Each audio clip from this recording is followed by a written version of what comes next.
Гледате вестите на Сител. Во студиото со вас, Маријан Ников.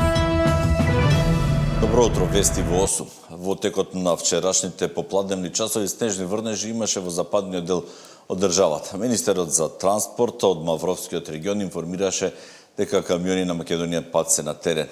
Тој упати апел и до граѓаните да ја прилагодуваат брзината согласно условите на патот и да ги почитуваат обврските за возење во зимски услови.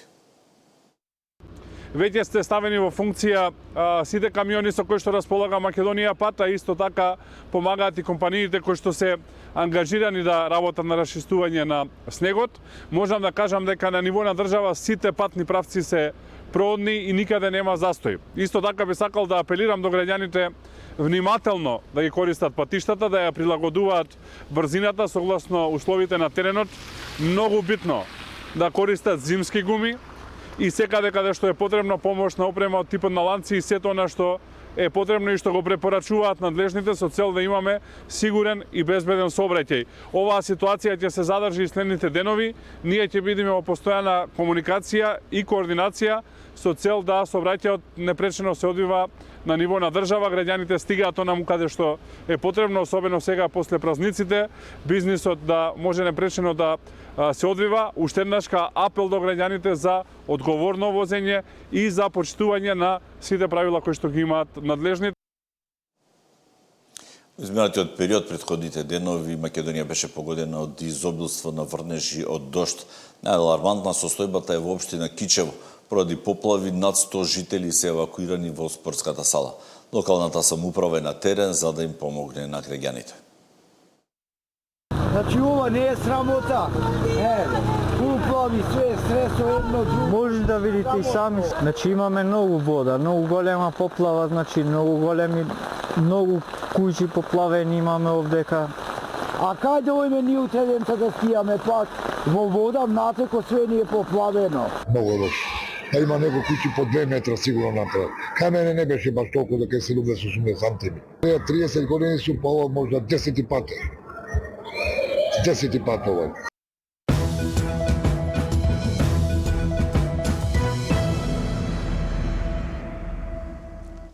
Лидерот на СДСМ Венко Филипче експресно ја одби поканата за лидерска средба на која меѓу другото според најавите треба да се најде укинувањето на техничката влада пред избори. Филипче вели дека ова е реализација на планот кој неговата партија го открила, а води кон предвремени избори. Според Мицковски потегот е неодговорен. Филипче не седнува на лидерска маса со Мицковски. Лидерот на СДСМ го одби предлогот на премиерот за средба на која парламентарните партии требаше да разговараат за заглавениот избор на народен правобранител, за реформските закони поврзани со евроинтеграциите, но и за укинување на техничката влада пред избори. Доколку сакаат избори, Филипче им порача на ВМРО ДПМН и Знам сами да се ги распишат. Ги стави канџите во правосудството, превзема целосна контрола врз обвинителството, носи измени на кривичниот законник спротивно од препораките на Европската Унија, тоа го прави за заштита на криминалот на власта, донесе резолуција за укинување на слободата на говор на опозицијата, со тоа ја загуши дополнително демократијата, и донесе закон за полиција, за целосна партизација и за бркање на професионалците. Да не бе овие чекори, можда и можеше да се разговара, но ова е класична мафија.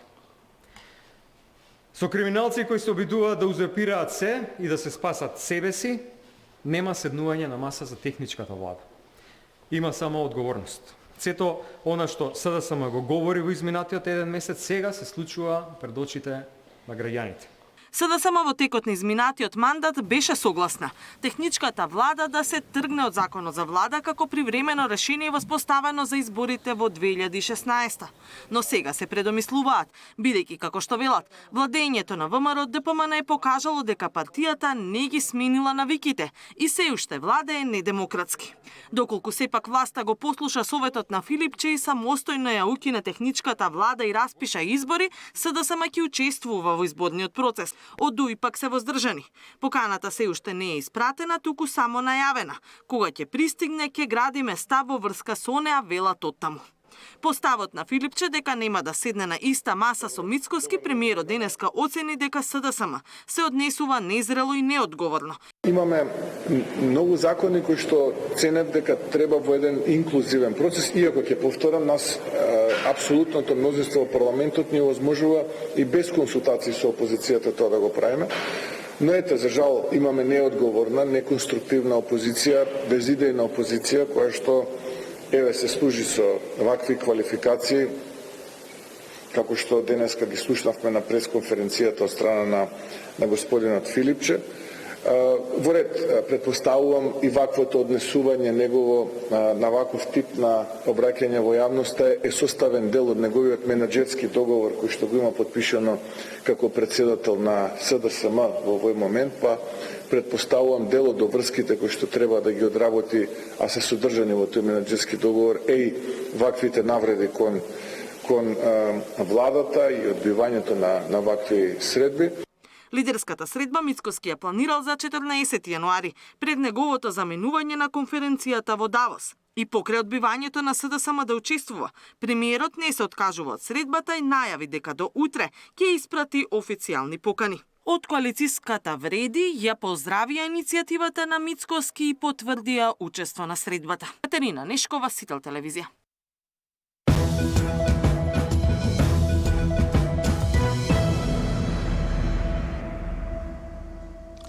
Грипот ги поли амбулантите, матичните лекари велат дека новогодишните прослави го дале резултатот. Прославите пред Нова година и собирите за време на празниците го расширија грипот. Периодов ординациите на матичните лекари се полни со болни граѓани. Бројот на пациенти со симптоми карактеристични на грип почнал да се зголемува во последната недела од декември. Најчесто се појавуваат со симптоматологија висока температура. Тоа е температура од 39 па дури 40 степени, што е нормална за грипот и трае по 5-6, пак и некои пациенти до 7 дена. Се појавуваат со едноизразита омалаченост, со едноизразита главоболка, која што исто трае по неколку дена, класични болки во телото, во коските, во пределот на крлицата, значи во грбот, замор, потоа може да се појави некое гребење во грлото и сувана дразнителна кашлица. Доколку некој ги има овие симптоми, да не паничи и да не трча веднаш на лекар, советува доктор Ѓоргиевски. Треба да се плашат. Во првите 3 дена тоа е нормална симптоматологија на грип и не постои некој чаровен лек кој што ќе им помогне. Треба да пијат бруфени, аналгетици и слично за намалување на температурата и во консултација со лекар да употребат, ако има потреба, од некој антивирален лек. Ако температурата после 3 дена продолжи да е висока и во текот на 2 до 3 часа по пиење на аналгетиците повторно се качува, се појавува некоја засилена сува кашлица или кашлица со искашлок, стегање во градите и поизразито омалаченост, тогаш веќе треба да консултираат лекар, бидејќи може да се накалеме некоја бактериска инфекција како дополнителен причинител. Инаку вирусолошките испитувања покажаа дека оваа сезона во Македонија циркулира грип од типот А. Александар Динев, Сител телевизија. Директорката на Институтот за јавно здравје, која беше гостинка во тема на денот, вели дека во првата недела од јануари има значително зголемување на бројот на болни, а најголемиот број на пријавени во споредба со изминатите 15 сезони. Таа напомена дека има потреба, ако има потреба, ќе предложат и продолжување на зимскиот распут за учениците. Бројките говорат дека во Македонија се пријавени 1725 случаи на групни пријави за заболени од грип или заболувања слични на грип. Како што споменавте, тоа е за споредбено со претходната недела 2,2 пати повеќе од претходната недела, но правиме и компарација и со истата оваа недела во минатата сезона. Во однос на истата оваа недела во минатата сезона, бројот е за 5 пати поголем од претходната сезона, но и за 38,7% поголем во однос на сите оние 15 сезони поред. Значи истата недела во 15 сезони, оваа недела и од тука имаме одстапување од оваа бројка. Има ли можност да препорачате продолжување на зимскиот распуст? Се размислували за такво нешто? Бројките се поголеми, но не е очекувано не е нешто што не сме го очекувале. Секогаш во овој период имаме зголемување на бројот на заболени. Со враќањето на децата во училиштето ќе се случи, предпоставувам, после 20 овој месец, тогаш кога ни е предвиден дека ќе биде и пикот во оваа сезона. Ние ќе ги следиме и тогаш бројките и секако дека навремено ќе алармираме и ќе препорачаме одредени мерки кои што ние како институт можеме само да ги препорачаме. Понатака, дали ќе бидат истите донесени или не, тоа ќе зависи од другите институции. Верувам дека ако навистина се види дека има потреба, дека и ќе се направи такво нешто, но да не брзаме, да почекаме.